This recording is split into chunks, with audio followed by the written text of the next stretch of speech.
Michael Saylor's assertions about Cardano ADA being a security stirred different reactions from the Cardano community. His outrageous statements were accompanied by replies from Charles Hoskinson. However, it seems like Cardano should get ready for more big shockers. What are we talking about? Be sure to watch this video to the end to find out. After the Cardano creator compared Michael Saylor to the Tone Vase of the current crypto market, he established the fact that Cardano was more decentralized than Bitcoin. In addition, he said that Cardano offers greater usefulness than Bitcoin does. According to Hoskinson, Bitcoin's primary function is to serve as a store of value. He stated those who acquire ADA are not simply speculating like many Bitcoin investors, but are using the tokens to fund different initiatives. It was quite confounding that Saylor would identify a crypto asset with more applications than Bitcoin as a security, but is lax in doing the same for his favorite Bitcoin. The situation was kind of resolved when Hoskinson mentioned that arguing with Saylor about ADA would be pointless since the most difficult, toxic, and useless people to engage with are Bitcoin Maximalists. Saylor's level of Bitcoin Maximalism is absolutely extreme. This was a man who once told his followers to mortgage their homes to buy Bitcoin. That's a bit much, don't you think? Hoskinson also cautioned that Michael Saylor might go bankrupt if Bitcoin fails to return to its former highs. Drawing distinctions between different types of crypto assets is essential because the regulatory treatment of a particular crypto asset depends largely on whether or not it is a security. Although certain high-ranking officials have concluded that Bitcoin and Ethereum are not securities, the SEC's global attitude concerning other crypto assets and cryptocurrencies is that it's up to the market participants to decide whether they are securities. Hoskinson's rebuff of Saylor's claims clearly indicate that Cardano is still safe from the threats of being considered a security. Besides, the Howey test, which is used to determine whether a particular crypto asset is a security, has proven to be outmoded. It is clear that many crypto assets do not appear to be securities because they often do not take the form of stocks, bonds, etc., and the current definition of a security still matters a lot. So, I know you're probably asking, what is the shocking news? Well, recently Charles Hoskinson made an ironic comment on the state of the banking system in China. He laid bare his dismay at the world without a digital cash system that does not demand reserve funds and is readily available anywhere. With his comment, the founder of Cardano alluded to cryptocurrencies and blockchain, which he said were real and valid alternatives to traditional finance.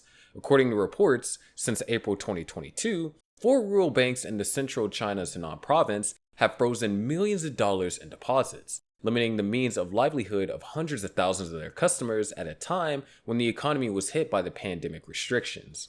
Later, depositors staged a demonstration in Zhengzhou, the province's administrative center. In moments of greater escalation, the Chinese authorities began to disperse the riots. The situation was judged as unpalatable, considering that it might be the beginning of a possible crisis. More so, China is known to be a fierce opponent of cryptocurrencies, and its residents have not even had the privileges of using any digital cash system, be it Bitcoin, Cardano, or Ripple. Even its citizens are prohibited from discussing cryptocurrencies on several social media platforms. If only we had some kind of digital money system that didn't require fractional reserve storage and was always available anywhere in the world, Hoskinson wrote in his official Twitter post on July 11, 2022. The statement was a response from Cardano's founders to China's banking system, which had frozen customer funds.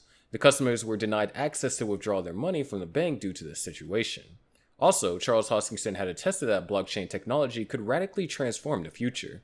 He spoke about the potential of blockchain technology to radically change government services around the globe and even make them interoperable with each other. According to him, as we merge into a truly global society, the blockchain can ensure an interconnected world community and allow the secure transfer of data seamlessly and in a democratic way, where in his words, no one actor will have complete control over critical things and resources. This is a result of the transparent nature of the blockchain, as according to Hoskinson, it enables the poorest and most valuable person in society equal access as the President of the United States, and there has never been a time in human history where that has been the case. Blockchains are transparent and publicly accessible to all. Hoskinson did not fail to describe how it will permit government services to become more digitized and deploy on-chain to form a new radically transparent way of governance. He also described the budding technology as enabling global reputation without putting the one nation state in charge of everything, like the role the United States has had in the 20th century and increasingly the role that China is trying to assert in the 21st century.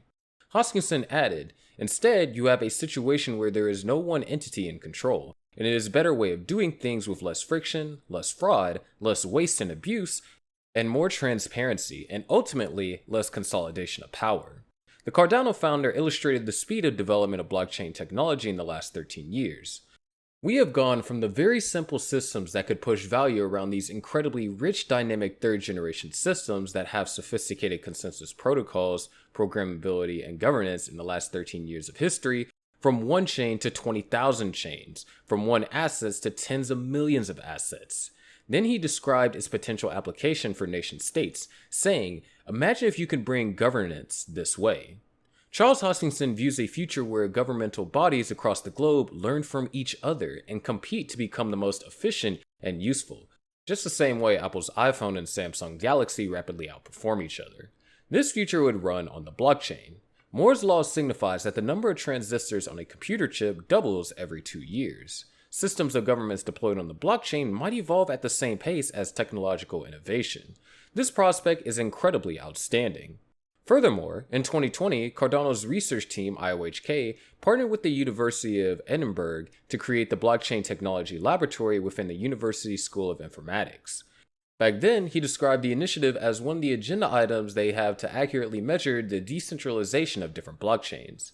We will create a lab at the University of Edinburgh specifically for an index where we can measure different blockchains, whether it be Bitcoin or Ethereum or Cardano, to see which is the most decentralized. The index would take note of how many miners are validating the transactions on the blockchain. Regarding how decentralized the Bitcoin blockchain is, Hoskinson noted that it has less than 10 major mining operations that control the majority of Bitcoin's hash rate. He considers it as a big decentralized movement with millions of people around the world using it, but less than 10 actors are responsible for maintaining it, which begs the question, is that decentralized or not? As interesting as blockchain technology seems, some people consider it an empty buzzword with much more hype than value and navigate to the lack of blockchain-based applications having mass adoption worldwide. There's also the argument that a distributed ledger technology promises solutions to areas where there was never a problem, and for many systems, a blockchain is not necessary, and a utilized one would be more expensive than the centralized system it replaces. The decentralization of data storage and transactional history is still subject to check at the entry point when the data is inputted into the ledger. Intermediaries are still needed to check whether the data is correct on input, as when information is lodged and verified on the blockchain, it cannot be deleted. Moving forward, compared to more than 20,000 cryptocurrencies out there, Cardano stands out among the crowd. The year has been a difficult one for investors, and the cryptocurrency market has fared worse, going from a peak of $3 trillion in November 2021 to a value of just $1 trillion recently. Aggressive tightening by the Federal Reserve in response to soaring inflation has propelled investors to flee risky assets. Amid the market turmoil, it is still difficult for Cardano's advantages to become concealed. Despite the recent round of the crypto market, an uncertain period where many digital assets will likely become worthless, Cardano's development structure, unique characteristics, and potential for real-world use cases increases its chance of survival. Even the MicroStrategy CEO's words seem not to affect its progress. But as always, what are your thoughts about this? Let us have them in the comment section below, and make sure you click on the subscribe and bell buttons.